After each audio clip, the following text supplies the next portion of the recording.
A couple years ago, I read a book entitled Clash of Civilizations, in which the author Samuel P. Huntington offers a controversial look at the rise and fall of civilizations.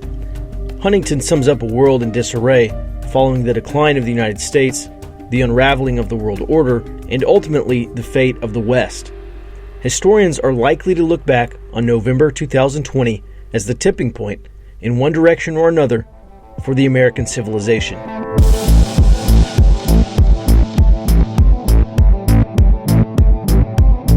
What's unique is that Huntington warned about this as early as the 1990s, when he wrote not just about the eventual decline of the United States as the world's superpower, but also the changing shape of conflict.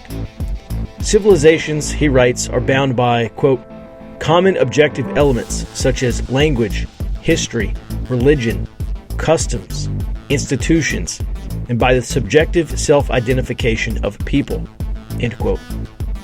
And due to geography, competition for resources, and other factors, these civilizations regularly come into conflict. Perhaps the most intriguing of his arguments is what happens to a civilization, in this case the West, after protracted moral decline and cultural decay. Citing historian Carol Quigley, Huntington writes that decay occurs, quote, when the civilization no longer able to defend itself because it is no longer willing to defend itself lies wide open to barbarian invaders, end quote. Huntington questions whether or not the West would remain viable or if it could ever be renewed in the face of this decay. But Huntington also writes about America's place in the world during this period of decline.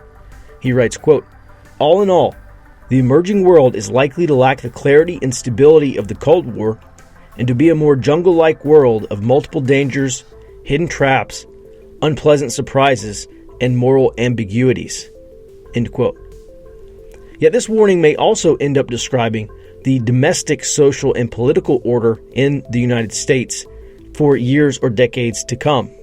Former Secretary of State John Kerry recently warned of a potential revolution if President Trump is reelected. Far-left activists have promoted protests and violence if Joe Biden wins, because Biden has expressed support for law enforcement and police organizations. And there's the potential for accelerationist violence regardless of who wins. Frankly, the biggest risk we face is a constitutional crisis stemming from a disrupted November election, perhaps a failed or contested presidential election, which could mark a point of no return for the United States. Back in June, we reported to Forward Observer subscribers that the United States Postal Service had encountered delivery issues during several state primaries earlier this year. Some voters in Ohio, Indiana, New Jersey, Maryland, Wisconsin, Pennsylvania, and Washington, D.C. experienced a wide array of delays, unintentional missorts, missing ballots, postmark issues, and missed delivery deadlines during their primaries. According to analysis done by The Intercept, some 950,000 mail-in ballots went uncounted in the 2016 elections. Accusations of voter fraud or voting irregularities are likely to be amplified this year due to the country's political and social conditions. Given the likelihood for an unprecedented volume of mail-in ballots in November, there are already questions about whether the Postal Service can handle the increased load. In previous months, the U.S. Postal Service has suffered from decreased revenue, staffing issues, and bureaucratic mismanagement, evidence that their efforts are likely to be strained during this election. There are a number of other issues, like a state's inability to quickly process large volumes of mail-in ballots, which have led to vote counting delays in primaries this year. And of course, these conditions could spell delays for final counts in November as well. This is not to say that substantial voting issues are an inevitability, or that this will certainly lead to a catastrophic failure. But the evidence is stacking up that processing election results will be challenging and that results may be delayed. The 2000 presidential election, for instance, wasn't decided until nearly mid-December after lawsuits ended with the decision by the U.S. Supreme Court. I question what the country's political and social agitators will do in the weeks following Election Day in the event that the 2020 presidential election is litigated up to the Supreme Court.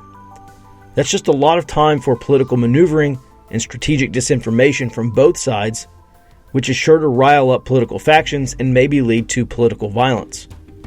There's some uncertainty over how permanent this period of social unrest will be.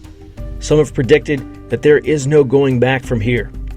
Others say the anger, like the country experienced in 1968, will eventually subside and give way to a more peaceful era. There's little reason to believe that civil unrest will magically disappear after the November elections, even if domestic conditions do simmer down through the summer. What happens in November may accelerate civilizational decay and present both challenges and opportunities for its inhabitants. It's a possibility that we can see easily developing, and it's all the more reason to be prepared for our low-intensity conflict to worsen.